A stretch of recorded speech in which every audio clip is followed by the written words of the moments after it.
ଚାଲନ୍ତୁ ଆଜି ଜାଣିବା କେମିତି ଆମେ ଅନଲାଇନ୍ ମାଧ୍ୟମରେ ଅନ୍ତୋଦୟ ଚାଉଳ କାର୍ଡ଼ ବା 35 କିଲୋ ଚାଉଳ କାର୍ଡ଼ ଆପ୍ଲାଏ କରିବା। ସେଥିପାଇଁ ଭିଡ଼ିଓଟିକୁ ଶେଷ ପର୍ଯ୍ୟନ୍ତ ନିହାତି ଦେଖନ୍ତୁ। ଜୟ ଜଗନ୍ନାଥ, ମୁଁ ପିକେ ଆପଣମାନଙ୍କୁ ସ୍ୱାଗତ କରୁଛି ପୁଣି ଏକ ନୂଆ ଭିଡ଼ିଓରେ। ପ୍ରଥମେ ଆପଣ କୌଣସି ବ୍ରାଉଜରକୁ ଯାଇ ଫୁଡ୍ ଓଡ଼ିଶା ଲେଖି ଆପଣ ସର୍ଚ୍ଚ କରିବେ।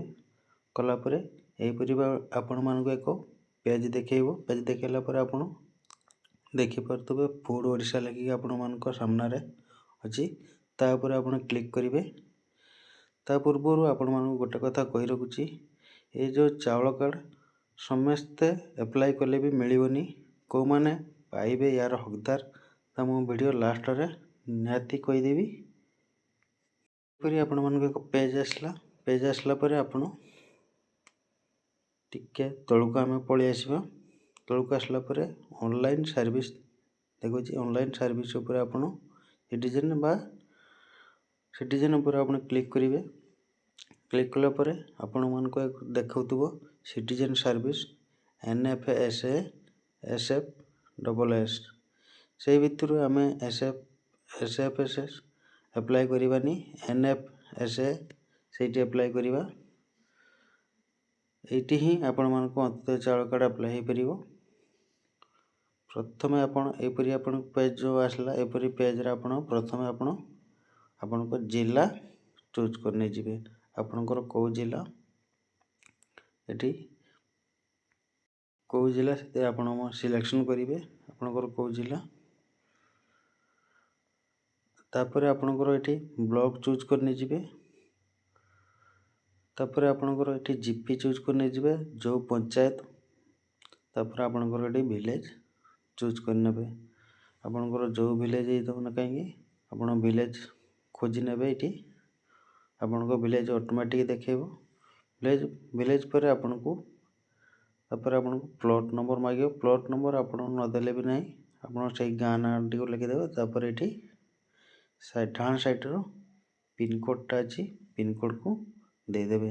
ଯଦି ଆପଣଙ୍କର ଡକୁମେଣ୍ଟ ସେମ୍ ରେସିଡେଣ୍ଟ ଏବଂ ପରମାନେଣ୍ଟ ସେମ୍ ଥାଏ, ତାପରେ ବକ୍ସ ଉପରେ କ୍ଲିକ୍ କରିବେ, ସେ ଅଟୋମେଟିକ୍ ଆପଣଙ୍କର ଫିଲ୍ଅପ୍ ହେଇଯିବ।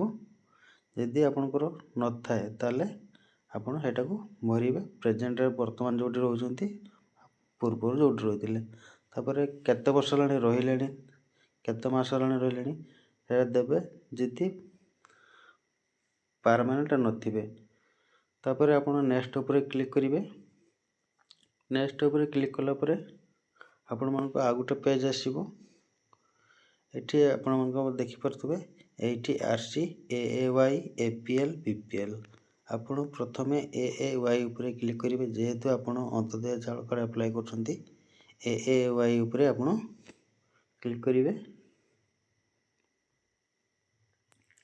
କ୍ଲିକ୍ କଲା ପରେ ଆପଣ ଏଠି ଆସିବ ଆପଣଙ୍କର ଯେଉଁ ଚାଉଳ ଦେଉଛି, ଯେଉଁ ଜାଗାରେ ତୁମର ଯେଉଁ ଲ୍ୟାମ୍ପ ଥାଉ ବା ଆପଣଙ୍କର ପଞ୍ଚାୟତର ଦେଉଛି, ତାହାକୁ ସିଲେକ୍ସନ୍ କରିବେ। ସିଲେକ୍ସନ୍ କଲେ ଅଟୋମେଟିକ୍ ଆପଣଙ୍କର FSC କୋଡ଼୍ ପଡ଼ିଯିବ। ତାପରେ ଆପଣ ଏଠି ଚାଉଳ ଚୁଜ୍ କରିବେ। 5 କେଜି, ଆପଣଙ୍କର ପରିବାରରେ କେତେ ଜଣ ସେଇ ହିସାବରେ ଆପଣଙ୍କର ଚୁଜ୍ କରି ନେଇଯିବେ। ଏଇଟା ନିହାତି ମଣ୍ଡିଟରୀ ନୁହେଁ, ଆପଣ ଦେଇଥିବେ ବର୍ତ୍ତମାନ। ତାପରେ ଯଦି ଆପଣଙ୍କର ସିଲେକ୍ସନ୍ ହେଇଯିବ 35 କିଲୋ, ଯଦି ମୁଁ ପଛରେ କହିଦେବି। ତାପରେ ନେକ୍ସଟ୍ ଉପରେ କ୍ଲିକ୍ କରିବେ। ନେକ୍ସଟ୍ ଉପରେ କ୍ଲିକ୍ କଲା ପରେ ଆପଣଙ୍କୁ ଏହିପରି ଏକ ପେଜ୍ ଆସିବ। ପେଜ୍ ଆସିଲା ପରେ ଆପଣ ବକ୍ସ ଉପରେ କ୍ଲିକ୍ କରିବେ।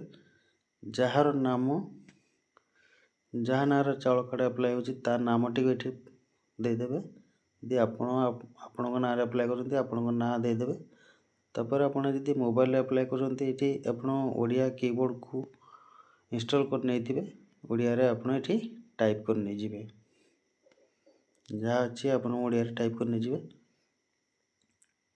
ତାପରେ ଡାହାଣ ସାଇଡ଼୍ରେ ଆସିବେ, ମେଲ୍ କି ଫିମେଲ୍, ଖାସ୍ କରିକି ଫିମେଲ୍ ନାଁରେ ଦେବେ ପ୍ରଥମେ। ତାପରେ ଆପଣ ଏଠି ତାଙ୍କ ଡେଟ୍ ଅଫ୍ ବାର୍ଥ ଦେଇଦେବେ।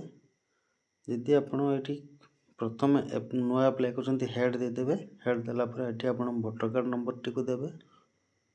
ଭୋଟର କାର୍ଡ଼ ନମ୍ବର ଦେଲା ପରେ ଏଠି ଆଧାର ନମ୍ବରଟିକୁ ଦେବେ। ଯଦି ଆଧାର ନାହିଁ ତାହେଲେ ଆପଣ ଇନରୋଲମେଣ୍ଟ ନମ୍ବର ଦେଇକି ପାରିବେ। ତାପରେ ତାଙ୍କ ବାପା ନାଁ ଲେଖିବେ, ଯଦି ବିବାହିତ ତାଙ୍କ स्वामी ना लिखिए। यहीपरि भाव में आपण को सब डॉक्यूमेंट को फिल करेंगे। आपड़ जब जन अच्छा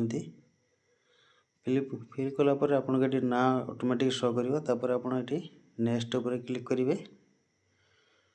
नेक्स्ट उपर क्लिक कलापर आ गोटे पेज आसो आपण मान सामने।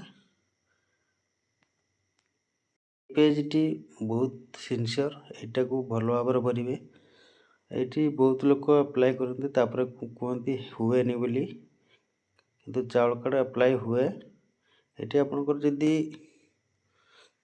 कौन सी इलेक्ट्रिक कंज्यूमर ना इलेक्ट्रिक कंज्यूमर नंबर देवेनि ना लिखिदेवे। जदि आप इलेक्ट्रिक नहीं कंज्यूमर जहाँ ना अच्छी ना भी लिखे। जदि ना तो आप ना लिखिदेवे। जदि आप गैस नहीं गैस भी कंज्यूमर नंबर पकईदेवे। जदि ना तो आप ना लिखिदेवे।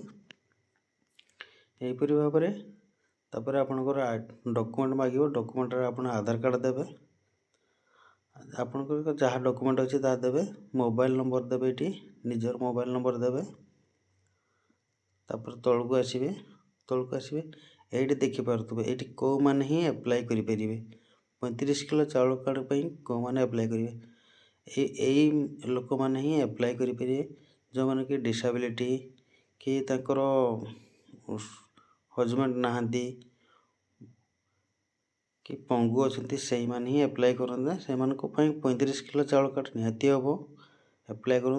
ना कि डॉक्यूमेंट रखु। जदि डिसेबिलिटी सर्टिफिकेट अच्छी किंबा हैंडिकैप सर्टिफिकेट अच्छी से मैंने ही अप्लाई करूँ। निहाती हम 35 किलो चाउल कार्ड।